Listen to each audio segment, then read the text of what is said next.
So,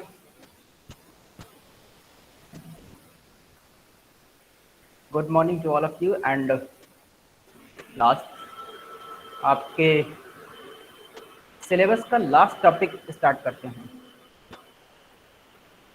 और उम्मीद करते हैं कि आप लोगों का सिलेबस अच्छे से कंप्लीट हो गया।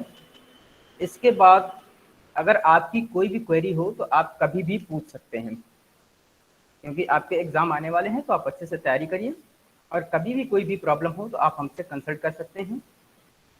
हम कैंपस में भी अवेलेबल रहेंगे और ऑनलाइन तो अवेलेबल रहेंगे ही रहेंगे, लेकिन ऑनलाइन में थोड़ा टाइमिंग का इशू पड़ेगा, तो आप जो है कभी भी आकर के कंसल्ट कर सकते हैं। चलिए, let's start the last topic of the syllabus, that is strategy implementation. अभी तक हमने जाने कितनी स्ट्रेटजीज पढ़ जानी, ढेरों स्ट्रेटजीज पढ़ी। अब एक चीज और होती है कि जब तक कोई भी चीज का जो प्लानिंग होती है, स्ट्रेटजी क्या है, हमारी प्लानिंग या पॉलिसीज हैं, अगर उनका एग्जीक्यूशन मतलब अगर उनका इम्प्लीमेंटेशन सही ना हो तो फिर क्या है, उनके चाहे जितनी भी अच्छी प्लानिंग चाहे स्ट्रेटजी हो, अगर एग्जीक्यूशन सही नहीं है तो उसका कोई फिर मीनिंग नहीं रह जाता है। तो किसी भी प्लानिंग या स्ट्रेटजी का एक प्रॉपर इम्प्लीमेंटेशन बहुत जरूरी है। और जब आप किसी भी प्लानिंग या स्ट्रेटजी को इम्प्लीमेंट करते हैं तो उसके ऐसे बहुत से फैक्टर्स होते हैं जो उसको इन्फ्लुएंस कर सकते हैं। वो सारा सब कुछ हम इसमें देखेंगे। तो हमको पढ़ना है एग्जीक्यूशन या इम्प्लीमेंटेशन ऑफ स्ट्रेटजी। तो पहले तो देख लीजिए मीनिंग क्या होता है। Simply, strategy implementation is a term used to describe the activities within an organization to manage the execution of strategic plan. Manage the execution of strategic plan मतलब कि आप जो है जो स्ट्रेटजी बनाते हैं, आप जो स्ट्रेटजी बनाते हैं और उस स्ट्रेटजिक प्लान को एग्जीक्यूट करने में जितनी भी एक्टिविटीज होती हैं ऑर्गेनाइजेशन के अंदर, जितनी भी एक्टिविटीज आप मैनेज करते हैं या उसको एग्जीक्यूट करते हैं, वो कहलाता है आपका strategic implementation. That is your strategy implementation. क्या किया कि आपके पास जो प्लान बनाया है, जो स्ट्रेटजी बनाई है, उसको आप क्या कर रहे हैं, एग्जीक्यूट कर रहे हैं। So execution and managing the strategic plan is called your strategic implementation. ठीक, ये तो सिंपल सा टर्म था कि आपने जो प्लान और स्ट्रेटजी बनाई है उनको मैनेज और एग्जीक्यूशन करना ही उसका इम्प्लीमेंटेशन कहलाता है। नाउ यहाँ पर देखिए एक इमेज बनी हुई है जिसमें चेस का और वो एक बंदा उसको चला रहा है उसको। इसका मतलब क्या है, आपने कुछ प्लानिंग की हुई है और आप उसको एग्जीक्यूट कर रहे हैं। दूसरा यहाँ पर क्या है, दूसरा उसको पुल पुश कर रहा है, टूल कर रहा है, उसको खींच रहा है। तो ऐसा क्यों होता है, क्योंकि आप जब स्ट्रेटजी इंप्लीमेंटेशन करने हैं तो ये कुछ फैक्टर्स होते हैं। These are some factors which can be influence your execution. आपका जो एग्जीक्यूशन है उसको कुछ फैक्टर्स ऐसे होते हैं जो इन्फ्लुएंस कर सकते हैं। तो चलिए now strategy implementation is the translation of chosen strategy into organizational action so as to achieve strategic goals and objectives। क्या है, ये आपने जो स्ट्रेटजी जो सेलेक्ट की हैं, जो स्ट्रेटजी आपने सेलेक्ट की हैं, ये आपने क्यों सेलेक्ट की हैं, ये आपने अपने ऑर्गेनाइजेशनल गोल को अचीव करने के लिए या आपके जो स्ट्रेटजिक गोल्स या ऑब्जेक्टिव्स हैं उनको अचीव करने के लिए आपने ये स्ट्रेटजी सेलेक्ट की हुई है। ठीक, now develop, utilize and amalgamate. ये आपकी स्ट्रेटजीज किसके लिए हो सकती हैं, आपके जो ऑर्गेनाइजेशन है उसके डेवलपमेंट के लिए, जो आपके रिसोर्सेस हैं उसके यूटिलाइजेशन के लिए, या आप एक्सपेंड करना चाहते हैं बिजनेस अमलगमेशन के थ्रू, उसके लिए।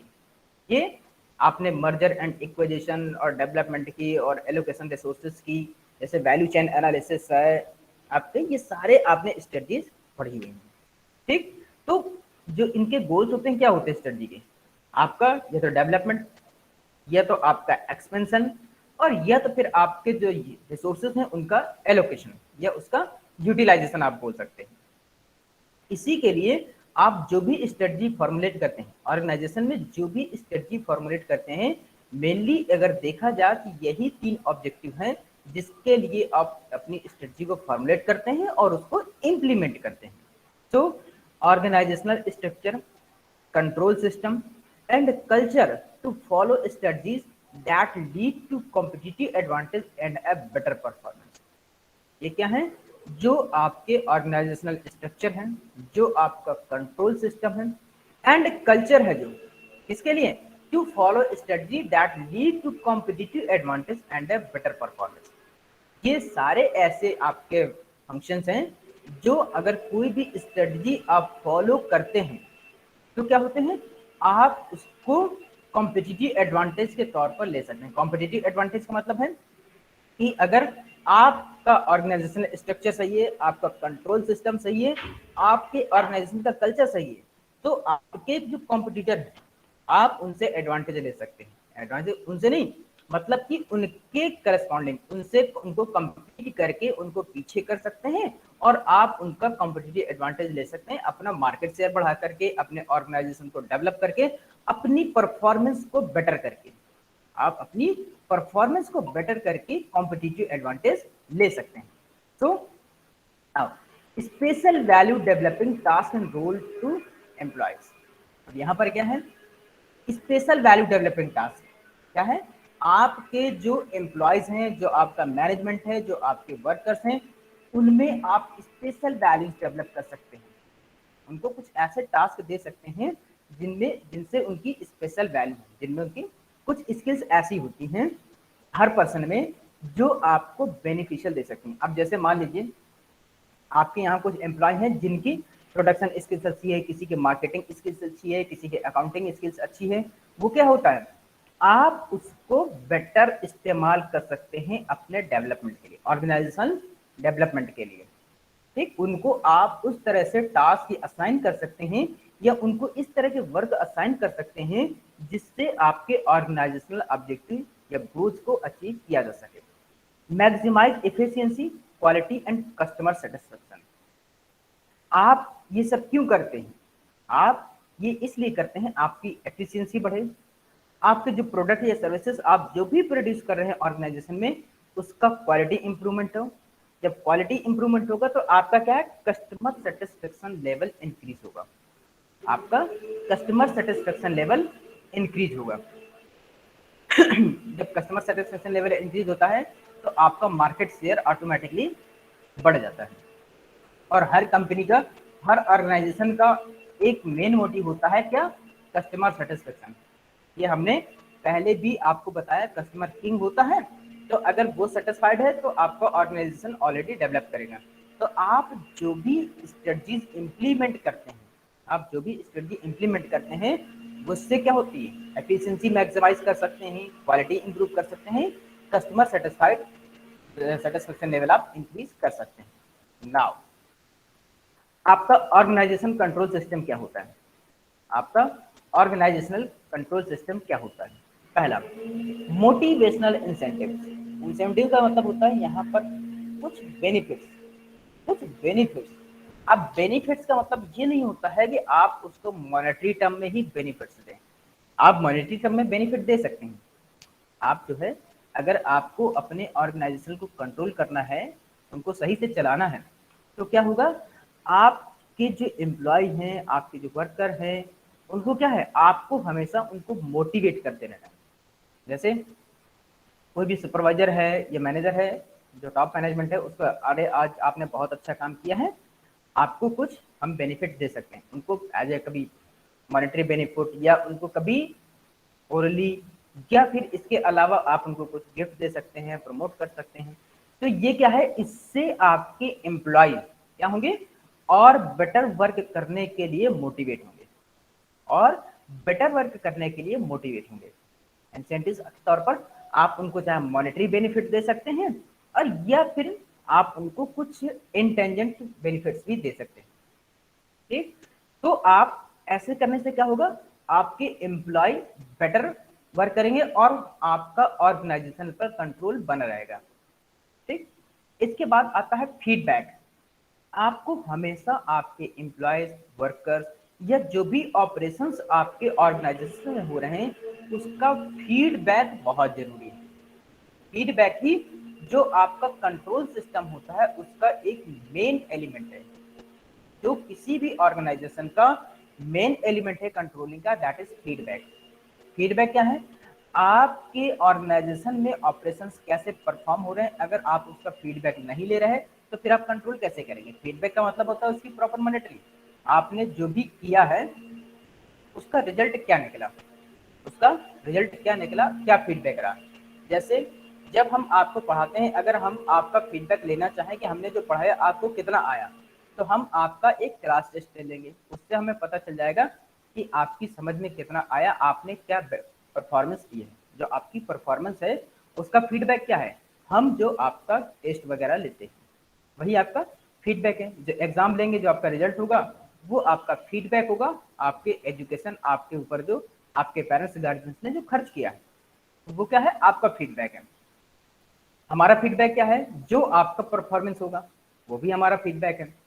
तो इस वजह से अगर आपके फीडबैक में कोई कमी रह जाती है तो उसको कैसे इंप्रूव करना है, किसी भी ऑर्गेनाइजेशन की इम्प्रूवमेंट के लिए और कंट्रोलिंग के लिए जो फीडबैक होता है वो एक मेन एलिमेंट होता है।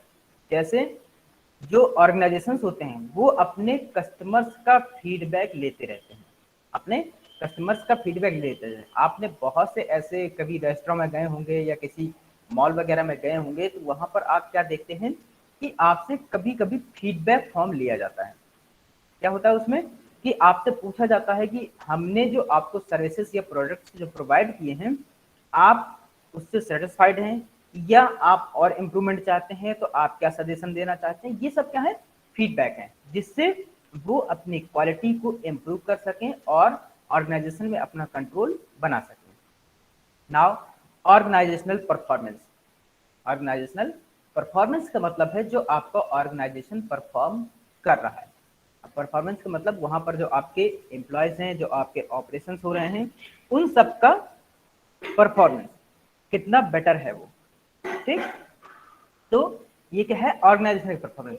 अब जब ऑर्गेनाइजेशन का परफॉर्मेंस होता है तो वो किसी इंडिविजुअल का नहीं होता है, वो किसी इंडिविजुअल का ना होकर के वो आपका पूरे ऑर्गेनाइजेशन का परफॉर्मेंस होता है। जब आप कोई स्ट्रेटजी इंप्लीमेंट करते हैं तो उसका इम्पैक्ट पूरे ऑर्गेनाइजेशन पर पड़ता है, क्योंकि आपके ऑर्गेनाइजेशन के सभी डिपार्टमेंट और यूनिट इंटरलिंक्ड है। वो एक क्या है? सिस्टम अप्रोच है। तो जब सिस्टम अप्रोच होता है तो वो सभी डिपार्टमेंट एक दूसरे से कनेक्टेड होते हैं। तो जो भी स्ट्रेटजी आप इम्प्लीमेंट करते हैं उसका परफॉर्मेंस आपको क्या करना पड़ता है? देखना पड़ता है। मान लीजिए आपने प्रोडक्शन के लिए अपने एम्प्लॉयज को कहा कि अगर आप इतना प्रोडक्शन देंगे तो हम आपको कुछ बेनिफिट्स दे सकते हैं।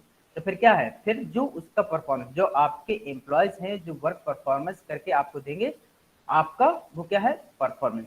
लेकिन वो केवल उनका परफॉर्मेंस नहीं, उसकी वजह से आपके पूरे ऑर्गेनाइजेशन के परफॉर्मेंस में चेंजेस हो सकते हैं। ठीक है ना? नाउ ये तो हो गए ऑर्गेनाइजेशन के। अब यहाँ पर कुछ इंडिविजुअल्स भी होते हैं जो आपको ध्यान में रखने होते हैं। इंडिविजुअल्स का मतलब यहाँ पर आपके कुछ खुद की जिम्मेदारियां होती हैं, खुद आपके मोरल रिस्पॉन्सिबिलिटीज होती हैं, आपकी खुद की जिम्मेदारी। तो जैसे अगर हम यहाँ पर आपको पढ़ा रहे हैं, हम आपको यहाँ पर पढ़ा रहे हैं, तो ये केवल हमारी जिम्मेदारी नहीं है कि हम आपको पढ़ाएं, ये आपकी भी रिस्पॉन्सिबिलिटी है कि आप पढ़ें, ये आप पढ़ें। और ये एक चीज और बता देते हैं कि किसी भी ऑर्गेनाइजेशन में या कंपनी या फर्म में अगर पर्सन वर्क करता है, जब तक वो खुद की रिस्पॉन्सिबिलिटी को नहीं समझता तब तक वो अपनी पूरी फुल एफिशिएंसी का इस्तेमाल नहीं कर सकता। जैसे आपके अंदर कैपेसिटी तो बहुत होती है, आप चाहें, देखिए जब एग्जाम वगैरह आता है, जब एग्जाम होता है तो आप क्या करते हैं? एक ही दिन में हो सकता है पूरी की पूरी किताब पढ़ डालते हैं और एक दिन के पढ़ने के बाद पूरा आप सिलेबस जो एग्जाम होता है वो आप बहुत अच्छे से दे देते हैं। लेकिन आपके अंदर इस एफिशिएंसी का इस्तेमाल आप कभी करते नहीं। इसका मतलब कि आपके अंदर कैपेसिटी तो है, लेकिन आप उसका इस्तेमाल नहीं करते। आप पूरे 6 मंथ तक पढ़ते ही नहीं है, डॉक्टर सेमेस्टर उसमें नहीं पढ़ते आप। क्यों? क्योंकि आप अपनी रिस्पॉन्सिबिलिटी को समझ ही नहीं पाते हैं। तो ये क्या है, अब ये कोई बाहर से आपको नहीं समझाएगा, ये आपको खुद समझना होगा। तो ये सब क्या है, आपके values, attitude, norms and beliefs. Values आपका मतलब खुद की समझदारी, खुद की जिम्मेदारी, क्या सही है क्या गलत है ये आपको समझना है। आपका वर्क के प्रति, आप जो वर्क कर रहे हैं उसके रिस्पेक्ट में आपका एटीट्यूड कैसा है, पॉजिटिव एटीट्यूड है, नेगेटिव एटीट्यूड है। जैसे अगर आपको हमने पढ़ाई का काम आपके घर वालों ने, आपके गार्जियंस ने दिया हुआ है, तो आपका एटीट्यूड उसके उनके रेस्पेक्ट में कैसा है, पॉजिटिव है या नेगेटिव है। आप जानते हैं कि आपके जो गार्जियंस हैं आपके ऊपर एक्सपेंड कर रहे हैं, तो उन्होंने क्या है, उन्होंने फ्यूचर प्लान किया है। स्ट्रेटजी क्या होती है, एक प्लानिंग होती है फ्यूचर की। तो उन्होंने क्या है, फ्यूचर प्लान किया है कि हम अपने बच्चे को अगर पढ़ाएंगे तो वो क्या है, हमें फ्यूचर में उसका बेनिफिट मिलेगा। अब ये आपका एटीट्यूड और आपके बिलीव्स है कि आप जो स्ट्रेटजी और प्लानिंग जो उन्होंने बनाई है आप उसको कैसे एग्जीक्यूट करते हैं, ये आपकी रिस्पॉन्सिबिलिटी है। ऑर्गेनाइजेशन में क्या होता है कि जो टॉप मैनेजमेंट होता है स्ट्रेटजी को केवल फॉर्मुलेट करता है, उसको फॉर्मुलेट करता है। इम्प्लीमेंटेशन की रिस्पॉन्सिबिलिटी जो उनसे नीचे के लोग होते हैं, जो मिडिल लेवल या लोअर लेवल का मैनेजमेंट होता है, उनकी रिस्पॉन्सिबिलिटी होती है। टॉप मैनेजमेंट तो केवल स्ट्रेटजी फॉर्मुलेट कर देता है। जैसे आपके घर में आपके माता पिता ने आपको एक फ्यूचर प्लान के तौर पर आप पर इन्वेस्ट कर दिया, अब ये आपकी रिस्पॉन्सिबिलिटी है कि आप उसका कितना आउटपुट दे पाते हैं। तो ये क्या है, आपके values, attitude, norms and belief. आपकी प्रायोरिटी, आपको ये समझना कि क्या सही है क्या गलत है। आपका अपने वर्क के रेस्पेक्ट में आपकी क्या रिस्पॉन्सिबिलिटी है, आपका एटीट्यूड कैसा है, एटीट्यूड मीन्स आपका बिहेवियर उस वर्क के प्रति कैसा है, आप अपनी जो प्लानिंग है उसको एग्जीक्यूट कैसे करते हैं, आपने उसके लिए क्या रूल्स बनाए हैं, आप उसको अपने रूल्स और स्ट्रेटजीज हैं उनको कैसे फॉलो करते हैं। तो these are the values, attitude and norms and belief. Now excellently formulated strategy. अगर आपको अपनी स्ट्रेटजीज को एक्सीलेंटली मतलब कि बहुत अच्छे तरीके से फॉर्मुलेट करना है तो आपको क्या क्या ध्यान में रखना पड़ेगा। पहली बात, ऑर्गेनाइजेशनल स्ट्रक्चर। आपके ऑर्गेनाइजेशन का स्ट्रक्चर किस तरह का है, आपने अगर आपके सब्जेक्ट में वो ऑर्गेनाइजेशनल स्ट्रक्चर आपका सब्जेक्ट है तो उसमें से आपने पढ़ा होगा, उसमें कई तरह के ऑर्गेनाइजेशनल स्ट्रक्चर होते हैं। तो आपका ऑर्गेनाइजेशन का स्ट्रक्चर किस तरह का है, क्यों, जब तक आप अपने ऑर्गेनाइजेशनल स्ट्रक्चर को नहीं समझेंगे तब फिर आप स्ट्रेटजी का इम्प्लीमेंटेशन कैसे करेंगे।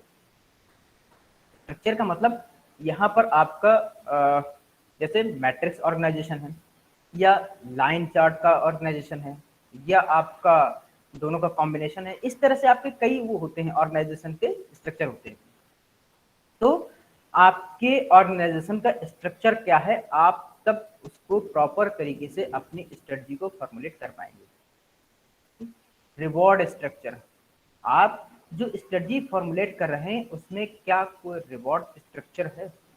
रिवॉर्ड स्ट्रक्चर का मतलब कि जब कोई आप स्ट्रेटजी फॉर्मुलेट करते हैं और उसका सही से इम्प्लीमेंटेशन होता है तो क्या आप उससे बेनिफिट लेते हैं, और बेनिफिट अगर लेते हैं तो उसका डिस्ट्रीब्यूशन कैसे होता है, आपका डिस्ट्रीब्यूशन कैसे होता है। क्यों, आपने जो फॉर्मुलेट की है उसकी सक्सेस का क्रेडिट आप किसको दे रहे हैं। जब सक्सेस का क्रेडिट अगर आप खुद ही ले लेंगे तो फिर क्या है, दूसरे लोग क्या सोचेंगे कि जब हमें ही सब करना है और क्रेडिट किसी और को लेते। ये नॉर्मली तौर पर ऑर्गेनाइजेशंस में बहुत होता है, ये ऑर्गेनाइजेशंस में बहुत होता है कि किसी और के वर्क का क्रेडिट किसी और को मिलता है। तो इस वजह से क्या होता है, जो आपके एम्प्लॉयज हैं या आपके जो इंडिविजुअल्स हैं ऑर्गेनाइजेशन में, उनमें डिस्प्यूट होने लगते हैं, इसको बोलते हैं कॉन्फ्लिक्शन, इसको बोलते हैं कॉन्फ्लिक्शन। तो आपके ऑर्गेनाइजेशन में क्या होना चाहिए, एक प्रॉपर रिवॉर्ड स्ट्रक्चर होना चाहिए।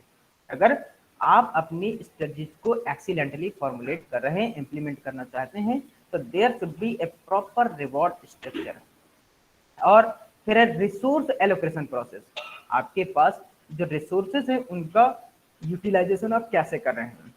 मान लीजिए आपके पास जो ह्यूमन रिसोर्स है या रॉ मटेरियल है, या आपके पास जो फाइनेंशियल रिसोर्सेज हैं, या आपके पास अगर जो कम्पिटिटिव एडवांटेज के रिसोर्सेज हैं, या आपके पास कुछ ऐसी स्ट्रेंथ है जो आपके कॉम्पिटिटर के पास नहीं है, आप उसका एलोकेशन कैसे करते हैं। जो आपके पास रिसोर्सेज है, अब मान लीजिए कि आपके पास कुछ इतने अच्छे एक्सपर्ट हैं जो आपकी कॉम्पिटिटर के पास नहीं है, आपके पास कुछ ऐसे एक्सपर्ट हैं जो आपके कॉम्पिटिटर के पास नहीं है, ठीक, उनका यूटिलाइजेशन आप कैसे करते हैं, उनका यूटिलाइजेशन कैसे करते हैं। जैसे आपके पास मान लीजिए बहुत अच्छे आईटी एक्सपर्ट्स हैं, आपके पास बहुत अच्छे आईटी एक्सपर्ट हैं, तो आप उनका यूटिलाइजेशन कैसे कर रहे हैं। अब पता चला कि वो आईटी के एक्सपर्ट हैं, आपने उनको अकाउंट डिपार्टमेंट में लगा रखा है, तो उनके स्किल्स का क्या है, यूटिलाइजेशन नहीं हो रहा। आपके पास ये जो ह्यूमन रिसोर्सेज हैं, आप उनका प्रॉपर एलोकेशन है। आप जब आईटी के बंदे हैं तो आप उनको कहाँ पर, जहाँ कंप्यूटर से रिलेटेड काम हो, जो आईटी से रिलेटेड वर्क हो, अगर आप वहाँ पर लगाएंगे तो फिर वो आपको बेटर परफॉर्मेंस देंगे। ऐसे ही जो आपके पास अगर प्रोडक्ट मैन्युफैक्चरिंग कर रहे हैं, अगर आप प्रोडक्ट मैन्युफैक्चर कर रहे हैं तो उसमें उनका ऑप्टिमम यूटिलाइजेशन कैसे, जैसे मशीनरी है, मशीनरी का आप प्रॉपर इस्तेमाल कैसे कर रहे हैं। पता चला कि आपके पास बहुत ही एडवांस्ड मशीनें हैं, लेकिन अब उनको आपको चलाना ही नहीं आता, जो आपके पास एम्प्लॉयज हैं उनको चलाना ही नहीं आता, तो फिर आप चाहे जितनी एडवांस मशीनें रख लें, उनका फिर आप बेनिफिट नहीं ले पाएंगे। तो ये क्या है, आपके पास जो रिसोर्सेज हैं उनका प्रॉपर यूटिलाइजेशन बहुत जरूरी है, अगर आप अपनी स्ट्रेटजी को एक्सीलेंटली फॉर्मुलेट या इम्प्लीमेंट करना चाहते हैं। Now strategy implement poses a threat to many managers and employees in an organization। ये एक नेगेटिव एस्पेक्ट है। जब आप इम्प्लीमेंटेशन करते हैं तो ये एक बहुत से मैनेजर्स और एम्प्लॉय जो होते हैं ऑर्गेनाइजेशन, उनके लिए एक थ्रेट का काम करता है। मतलब कि अगर आप किसी ऑर्गेनाइजेशन के मान लीजिए कि चीफ है, मैनेजर है, या आप किसी बड़ी पोस्ट पर हैं, टॉप मैनेजमेंट में हैं, और आप कह दें, केवल इतना बोल दें कि हम एक नई पॉलिसी या नई स्ट्रेटजी लागू कर रहे हैं, नई पॉलिसी या नई स्ट्रेटजी लागू कर रहे हैं, तो बहुत से लोगों को डर होता है, पहले से ही डर जाते हैं कि क्या है, हमारे बेनिफिट के लिए है कि नहीं। मोस्टली लोग तो यही सोचते हैं हमेशा कि इससे अब हम लोगों का वर्क बर्डन बढ़ जाएगा, हम लोगों को इससे बेनिफिट नहीं होगा, ठीक।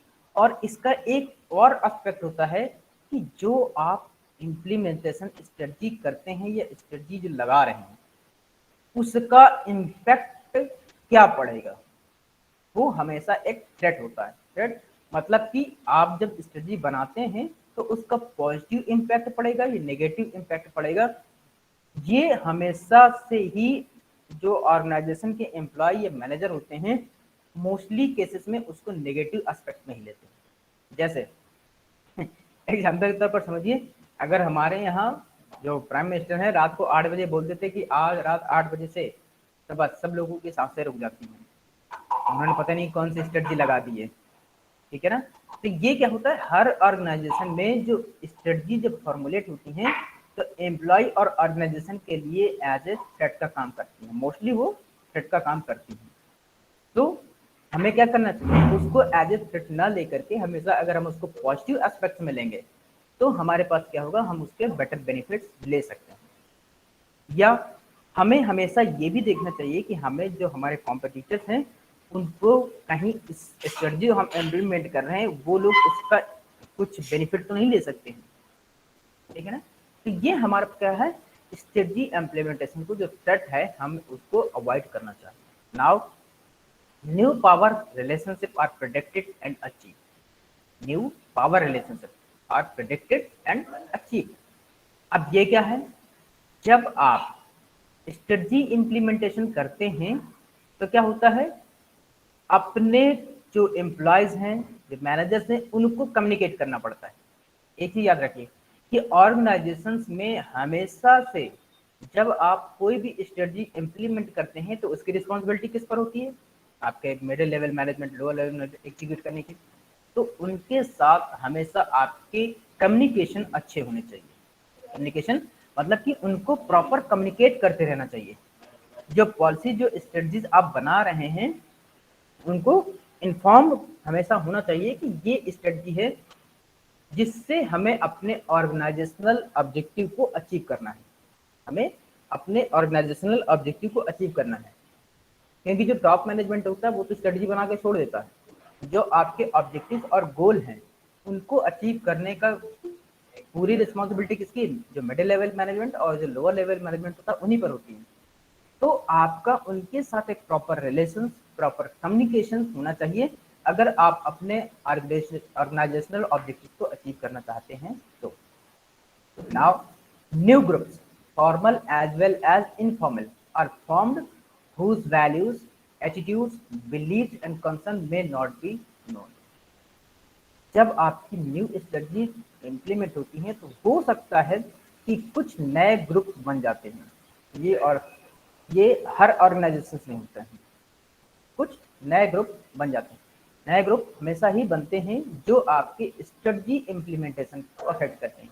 आपने कभी कभी देखा होगा ना कि जैसे कोई ऑर्गेनाइजेशन नया रूल अप्लाई करता है या स्ट्रेटजी फॉर्मुलेट इम्प्लीमेंट करता है ना, तो कुछ लोगों को उससे ऑब्जेक्शन होने लगता है कि ये हमारे हित में नहीं है, ये ऐसा नहीं है, इसकी वजह से हमें प्रॉब्लम हो सकती है। तो वो क्या होते हैं, वो आपके स्ट्रेटजी के जो इम्प्लीमेंट करते हैं उसमें से वो अपना फिर ग्रुपिंग चालू हो जाती है। जैसे अभी देखिए गवर्नमेंट ने एक जो फार्मर्स का बिल लाया है, गवर्नमेंट ने एक फार्मर्स के लिए एक बिल की स्ट्रेटजी बनाई है। तो बहुत से फार्मर्स को लगता है कि ये उनके बेनिफिट्स के लिए नहीं है।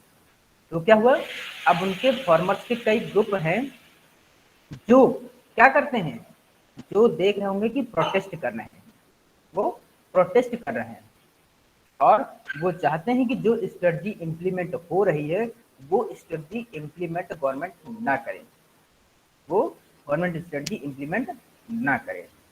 ठीक है। तो जब इस तरह से कभी भी स्ट्रेटजी इम्प्लीमेंटेशन होता है तो आपके कुछ नए फॉर्मल या इनफॉर्मल ग्रुप बन सकते हैं। अब यहाँ पर फॉर्मल का मतलब होता है कि प्रॉपर ग्रुप बन जाते हैं, और कुछ होते हैं जो आपस में ऐसे बने जब जरूरत होती है तब अकॉर्डिंग टू रिक्वायरमेंट के हिसाब से वो अपना सेट कर लेते हैं। With the change in power and status role, the managers and the employee में एम्प्लॉय कन्फ्रंटेशन बिहेवियर।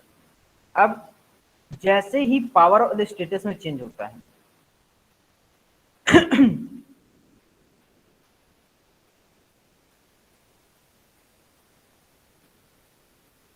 जब पावर और स्टेटस में चेंज हो जाता है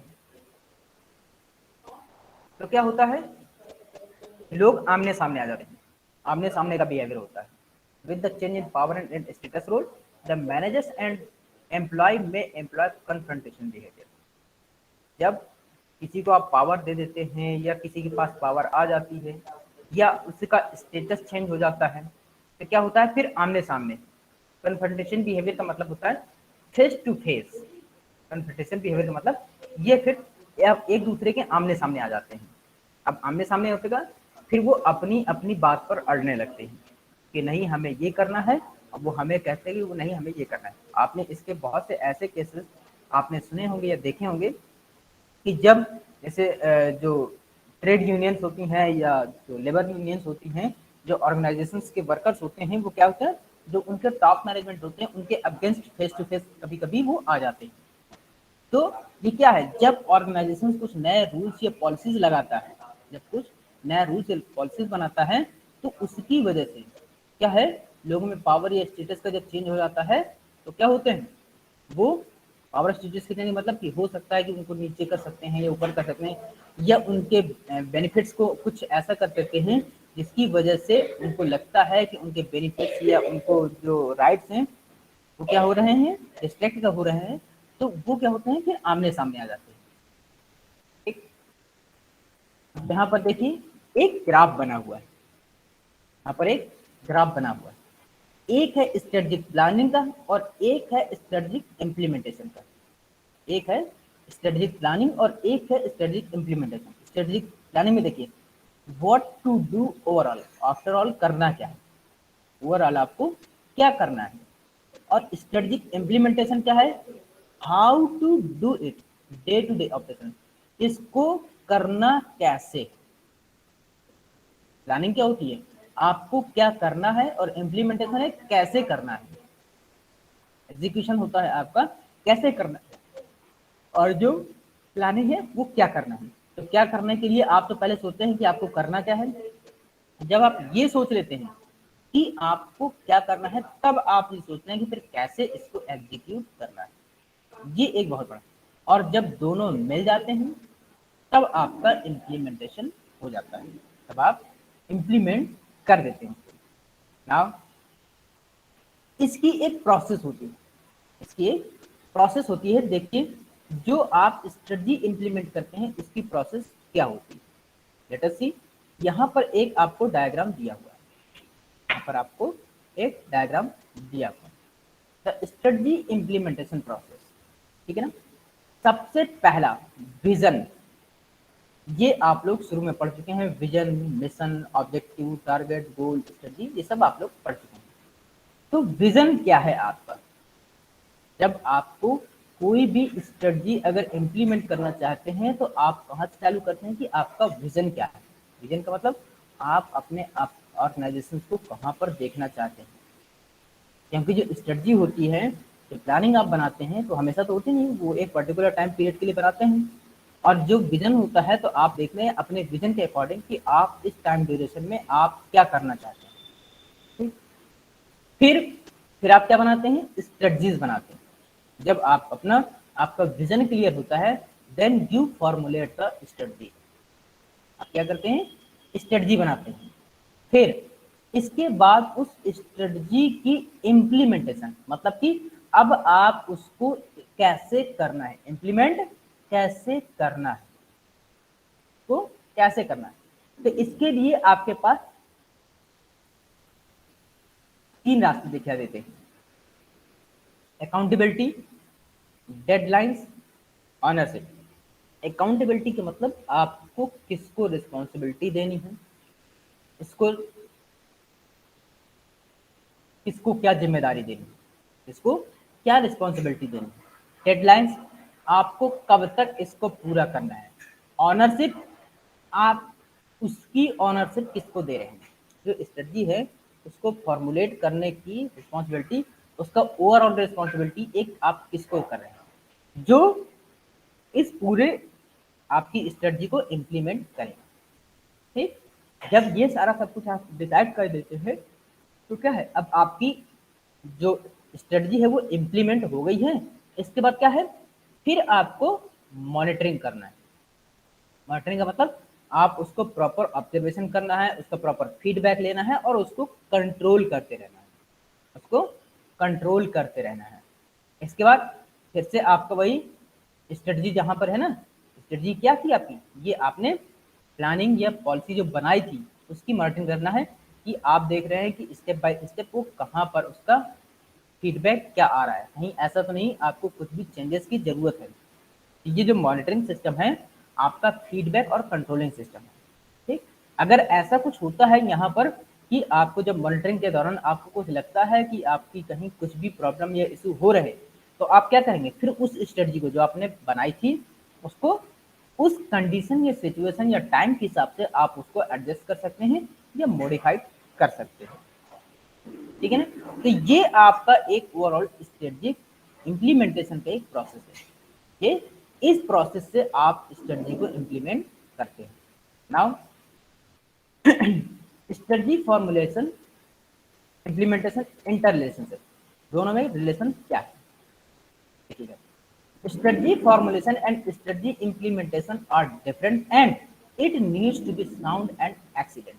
दोनों ही एक अलग अलग चीजें हैं, लेकिन जब भी अगर आप ये चाहे फॉर्मुलेट करें चाहे इम्प्लीमेंट करें, ये प्रॉपर बेटर होनी चाहिए और एक्सीलेंट होनी चाहिए। Need to be sound and excellent.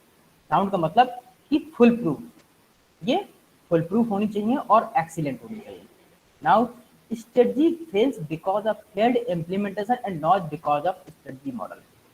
अगर आपकी स्ट्रेटजी फेल होती है, अगर आपकी स्ट्रेटजी फेल होती है तो इसका मतलब ये नहीं कि आपने स्ट्रेटजी बेकार बनाई थी, ये हो सकता है कि आपने उसका इम्प्लीमेंटेशन अच्छे से ना किया। जैसे हमारे यहाँ गवर्नमेंट की बहुत सी ऐसी पॉलिसीज या स्ट्रेटजीज हैं जो हैं तो बहुत अच्छी, जो है तो बहुत अच्छी, लेकिन उनका प्रॉपर इम्प्लीमेंटेशन ना होने की वजह से वो क्या है, फेल हो जाती है। क्योंकि जब आप स्ट्रेटजी बनाते हैं तो उसमें आप हमेशा यही सोच करके चलते हैं कि आपको इससे बेनिफिट होगा। बस डिपेंड ये करता है कि अगर उसका एग्जीक्यूशन सही से होगा तब आप उसका बेनिफिट ले पाते हैं। अगर आपका एग्जीक्यूशन प्रॉपर नहीं है तो फिर क्या होता है, हो सकता है कि वो आपकी स्ट्रेटजी फेल हो जाए। ठीक, matrix shows various combination of strategy formulation and implementation. देखिए यहाँ पर ये ABCD है, ये एक ABCD है, ये कई स्ट्रेटजीज का कॉम्बिनेशन एक शो कर रहा है। ये स्ट्रेटजी फॉर्मुलेशन एंड इसका इम्प्लीमेंटेशन का एक कॉम्बिनेशन शो कर रहा है। जैसे A B के साथ, A C के साथ, B D के साथ, D C के साथ, C D के साथ, इस तरह से ये एक कॉम्बिनेशन है, ये एक कॉम्बिनेशन है। अब strategy formulation implementation inter relationship, इसमें थोड़ा सा हम ऐसे इन सेल 1, अब जो ABCD है यहाँ पर देखिएगा, इन सेल 1 ऑर्गेनाइजेशन टाइप्स, यहाँ पर since it is achieving what it aspires to achieve with efficient output input ratio. Try का मतलब होता है यहाँ हमेशा डर रहता है, ट्राई का मतलब यहाँ हमेशा डर रहता है। क्यों? आप जो इनपुट और आउटपुट करते हैं, जो इनपुट और आउटपुट करते हैं हमेशा ये अच्छे के लिए करते हैं। टाइप मतलब होता है थोड़ा आपको चांसेस हैं कि अच्छा, एक्सीलेंट, एफिशिएंट, फलना फूलना। In cell 1 organisation thrive since it is achieving what it aspires to achieve with efficient output input ratio. यहाँ पर अगर आप कोई स्ट्रेटजी इंप्लीमेंट कर रहे हैं तो यहाँ पर जो इनपुट और आउटपुट है उनका रेशियो क्या है, एफिशिएंट, सही है, उनका रेशियो सही है। तो क्या होगा, आपकी जो स्ट्रेटजी है वो अच्छे से चलेगी। ये आपको, अगर आपका जो स्ट्रेटजी बनाई है उसमें आपने जो इनपुट मतलब कि रिसोर्सेज का अच्छे से यूटिलाइजेशन किया है तो उसका आउटपुट अच्छा आएगा और वो आपकी स्ट्रेटजी का रिजल्ट बेटर होगा। वेयर इन सेल 2 एंड 4, इसके अलावा जो सेल 2 और 4 है, यहाँ पर क्या है, in cell 2 and 4 organisation is doomed unless it can establish strategic direction। इसमें क्या होता है, डाई स्लोली और डाई क्विकली, ये होता है बर्बादी। डूम माने होता है बर्बादी, निश्चित विनाश। क्या होगा, अगर आपका इनइफेक्टिव, अगर आपकी स्ट्रेटजी इनइफेक्टिव है, आपने सही से जो रिसोर्सेज है उनका यूटिलाइजेशन नहीं किया है, आपके पास फिर चाहे जितनी एफिशिएंसी हो, आपके पास चाहे जितनी एफिशिएंसी हो, लेकिन अगर वो इनइफेक्टिव है, अगर वो इनइफेक्टिव है तो वो धीरे धीरे, मान लीजिए आपकी जो स्ट्रेटजी है वो एफिशिएंट तो है लेकिन इनइफेक्टिव है, तो क्या है, आपने जो रिसोर्सेज उसमें अप्लाई किए हैं, जो इनपुट उसमें अप्लाई किया है वो आपके एफिशिएंट है, लेकिन क्या है, अगर वो इनइफेक्टिव है, वो इनइफेक्टिव है तो क्या होगा, आपका जो स्ट्रेटजी है, जो ऑर्गेनाइजेशन से धीरे धीरे डाई स्लोली चलेगी, धीरे धीरे खत्म हो जाएगा, बर्बाद हो जाएगा। या अगर आपका जो रिसोर्सेज, ऑपरेशन मैनेजमेंट या यूटिलाइजेशन आप उसका सही नहीं, मतलब कि इनएफिशिएंट भी नहीं, एफिशिएंट भी नहीं है, इनएफिशिएंट है और इनइफेक्टिव है, तब तो वो बहुत जल्दी ही खत्म हो जाएगा, तब तो वो बहुत जल्दी डाई क्विकली, बहुत जल्दी ही बर्बाद हो जाएगा। डूम्ड माने निश्चित ही विनाश है वो। इन cell 3 strategic direction is present to ensure effectiveness even if rather too much input is being used to generate output। अब यहाँ पर देखिए कि आपके जो रिसोर्सेज हैं, आपके जो रिसोर्सेज हैं मान लीजिए कि इनएफिशिएंट है, आपके पास इनएफिशिएंट है, आपने उसमें बहुत ज़्यादा इनपुट लगा रखे हैं, आपने बहुत ज़्यादा रिसोर्सेज लगा रखे हैं, लेकिन अगर आप उनका इफेक्टिव यूटिलाइजेशन कर रहे हैं, अगर आप उनका इफेक्टिव यूटिलाइजेशन कर रहे हैं तो इट कुड बी पॉसिबल कि आप सर्वाइव कर सकते हैं। Thus to be effective is to survive not sufficient for survival. जब आपके पास इफिशियंसी क्या होती है, सर्वाइवल के लिए नहीं होती है, इनएफिशिएंट होती है, लेकिन चूंकि आपकी स्ट्रेटजी इफेक्टिव है, आपकी स्ट्रेटजी इफेक्टिव है, तब क्या है आप सर्वाइव कर सकते हैं। यहाँ पर देखिए सबसे पहला, अगर आपकी स्ट्रेटजी इफेक्टिव और आपके जो ऑपरेशंस मैनेजमेंट है वो एफिशिएंट है तो आपका ऑर्गेनाइजेशन बहुत अच्छे से चलेगा, दैट इज थ्राइव। अगर आपकी स्ट्रेटजी इनइफेक्टिव है और आपका ऑपरेशन मैनेजमेंट एफिशिएंट है तो धीरे धीरे वो बर्बाद हो जाएगा। और अगर आपकी स्ट्रेटजी इनइफेक्टिव है और आपका ऑपरेशन मैनेजमेंट भी इनएफिशिएंट है तो आप बहुत जल्दी ही बर्बाद हो जाएंगे, खत्म हो जाएंगे। लेकिन अगर आपकी स्ट्रेटजी इफेक्टिव है और आपका ऑपरेशंस मैनेजमेंट इनएफिशिएंट है तो आप सर्वाइव कर सकते हैं, धीरे धीरे आप जो है यहाँ सर्वाइव कर सकते हैं। तो दिस इज फॉर्मुलेशन और इम्प्लीमेंटेशन के बीच में relationship. Now issues in strategy implementation. अब अगर आप स्ट्रेटजी इम्प्लीमेंट कर रहे हैं तो क्या क्या इशू हो सकते हैं। पहला, implementation task test studies ability to allocate resources. सबसे पहले तो जो स्ट्रेटजीज बनाने वाले होते हैं उनका तो इसी बात का टेस्ट होना चाहिए कि जो रिसोर्सेज हैं उनको सही से एलोकेट कर पा रहे हैं कि नहीं, उनमें वो एबिलिटी है कि नहीं कि वो रिसोर्सेज का एलोकेशन या यूटिलाइजेशन सही से कर पा रहे हैं या नहीं। Design structure, formulate functional policy, identify leadership styles etcetera. मतलब कि जो हमारे पास स्ट्रेटजीज हैं उनको प्रॉपर नॉलेज होनी चाहिए, किस तरह की, उनको जो रिसोर्सेज हैं उनका एलोकेशन सही से कर सकें, जो डिजाइनिंग स्ट्रक्चर डिजाइन है वो प्रॉपर होना चाहिए। इसके अलावा फॉर्मुलेट फंक्शनल पॉलिसी, ये फंक्शनल पॉलिसी हमने पीछे पढ़ा हुआ है, जो पीछे पढ़ा फंक्शनल पॉलिसी में आपकी कई तरह की फंक्शनल पॉलिसीज होती है, उनको फॉर्मुलेशन मतलब कि आपके फाइनेंशियल मैनेजमेंट की अलग, प्रोडक्शन मैनेजमेंट की अलग, आपके एचआर की अलग, आर&डी की अलग, ये सबसे रिलेटेड अलग अलग पॉलिसी हैं, उनकी पॉलिसी फॉर्मुलेशन अच्छे से होना चाहिए, उसमें उनकी एबिलिटी है कि नहीं है। Identify leadership style etcetera.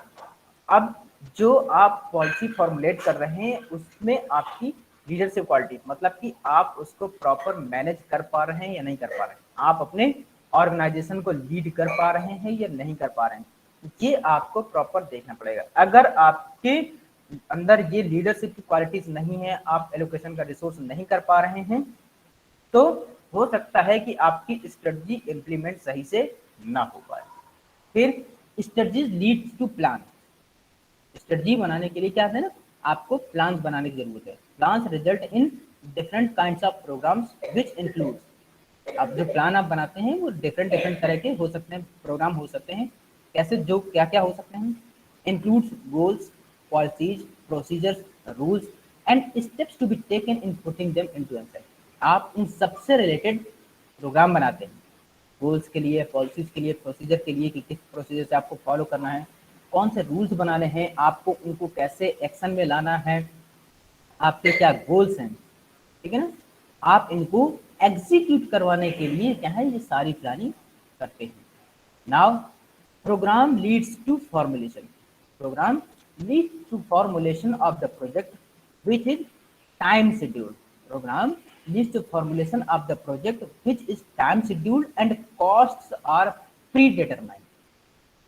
जो प्रोग्राम्स होते हैं वो क्या होते हैं, टाइम शेड्यूल होते हैं, आपको विद इन टाइम होते हैं और उसमें कॉस्ट भी पहले से ही होते हैं।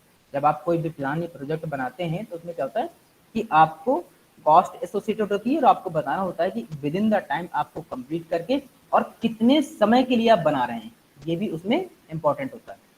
आप जो है कितने समय के लिए बना रहे हैं और उसमें कितनी कॉस्ट लगेगी। जब भी आप कोई स्ट्रेटजी या फॉर्मुलेशन करते हैं या कोई चीज़, उसमें कॉस्ट और टाइम का एक बहुत वो इम्पोर्टेंट रोल होता है।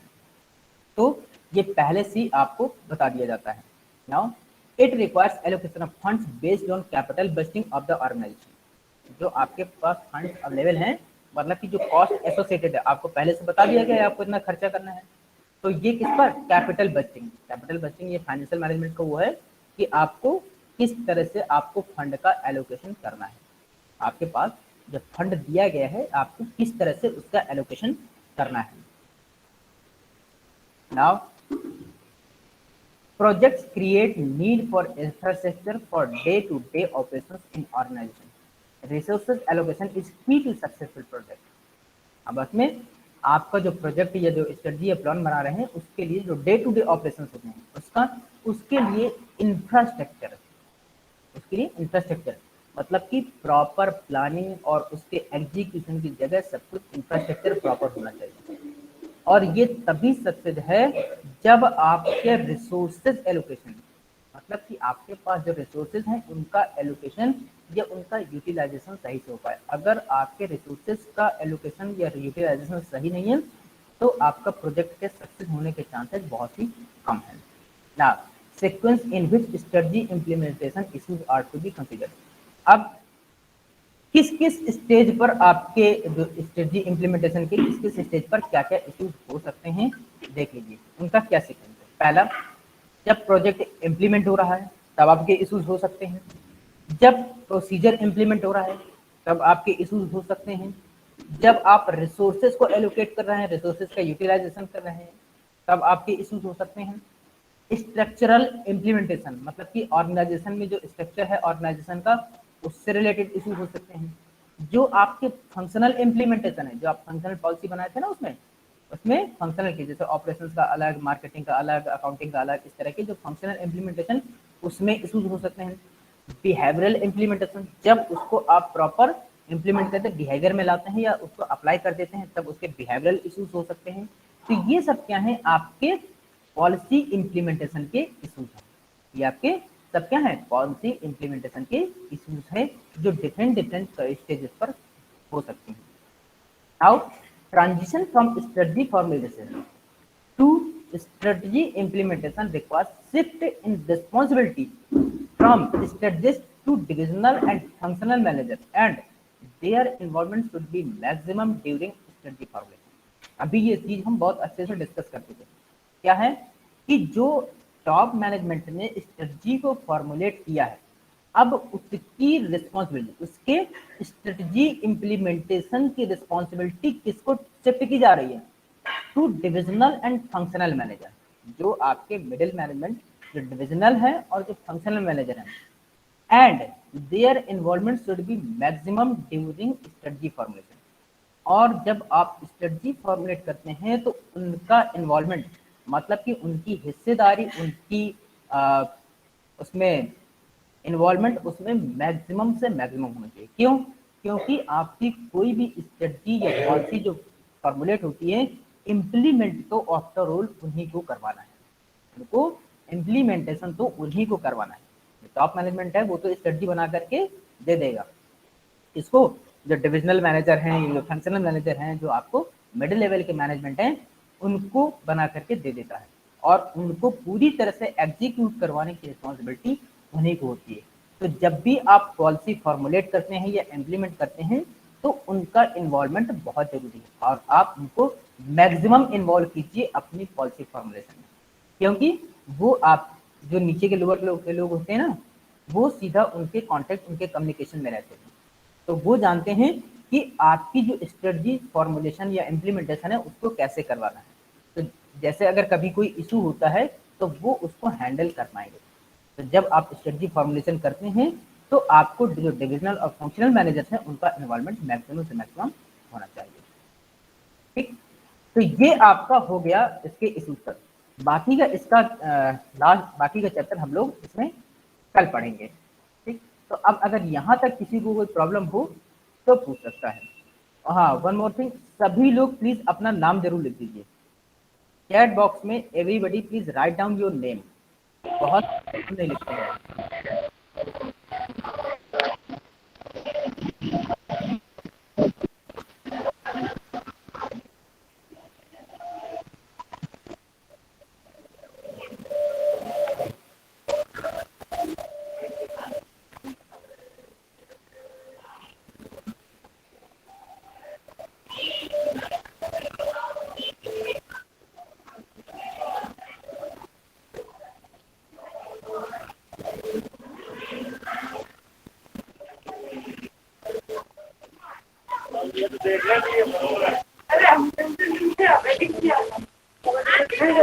उंगली कहाँ और रख रहे हो?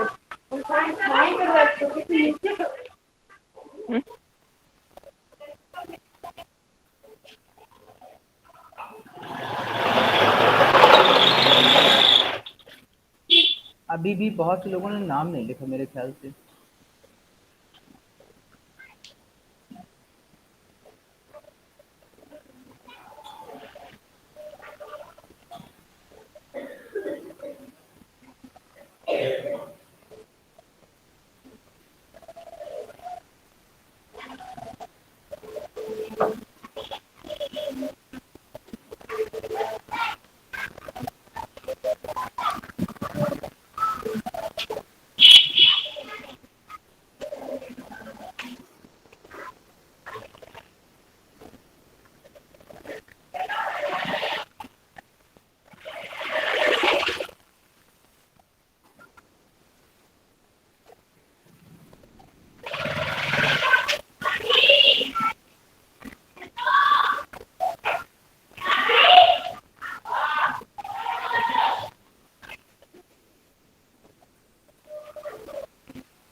मुस्कान बेटा, आपने अपना नाम नहीं लिखा।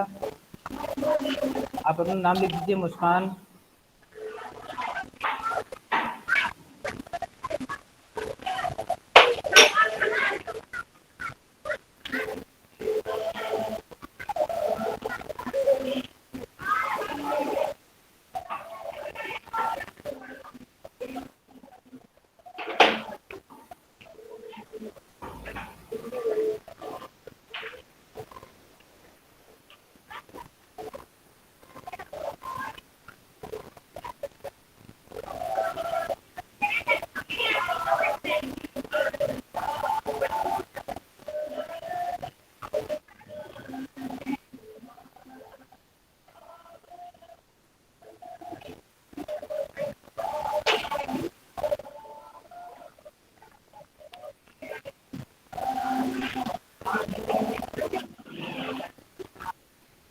चलिए, thank you to all of you. सभी लोगों ने आई होप नाम लिख दिया होगा।